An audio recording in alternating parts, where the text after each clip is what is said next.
Ça tourne dans les Hauts-de-France, troisième long métrage de Louis-Julien Petit, réalisateur de Discount en 2012 et de Carole Mathieu en 2015. Jour de cinéma s'est invité sur le tournage. Nous sommes dans une ancienne usine de moquettes qui va être réhabilitée par des travailleuses sociales et par des femmes de la rue en atelier de formation.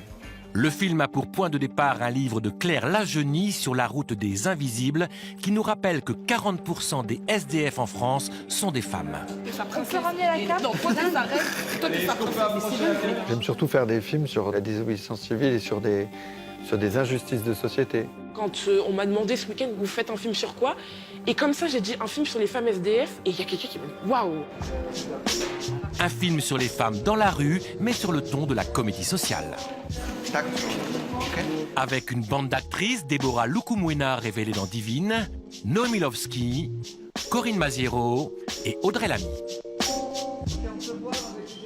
Je joue le rôle d'une assistante sociale qui travaille dans un centre d'accueil pour femmes de la rue. Et le centre est menacé de fermer, donc on a 3 mois pour essayer de trouver une solution et aider les femmes. Et les travailleuses sociales vont décider de s'unir et d'essayer de chercher quelles sont les compétences de chaque femme qu'elles accueillent, on va dire, tous les jours, et de les remettre au goût du jour. Le réalisateur s'entoure de comédiennes professionnelles, mais pour mieux approcher la vérité de son sujet, il choisit des amateurs pour jouer les sans-abri. Il y a une sincérité et une vérité qui, du coup, est hyper troublante. Je viens de Tourcoing. Non. Mais non, il faut que tu dises ton nom, là. C'est pour ton vidéo CV qu'on va envoyer à Pôle emploi, donc c'est une démarche officielle, là, qu'on fait. C'est la caméra au service des acteurs, c'est la caméra au service des non-acteurs. Et on essaye d'attraper de la sincérité, que ce soit dans l'humour comme dans l'émotion. Certaines des comédiennes non professionnelles ont été chômeuses, parfois même SDF. J'ai eu des gros problèmes de dépression.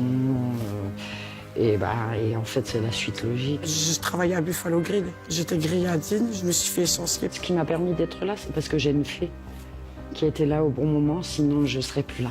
Le film est construit comme un melting pot de la société. C'est un film complètement réaliste, bien en dessous de la réalité. Un film féministe aussi dirigé par un homme qui sortira dans les salles en décembre 2018. Un point de vue et un regard sur ces femmes, les invisibles. Il est temps de déranger les gens aujourd'hui.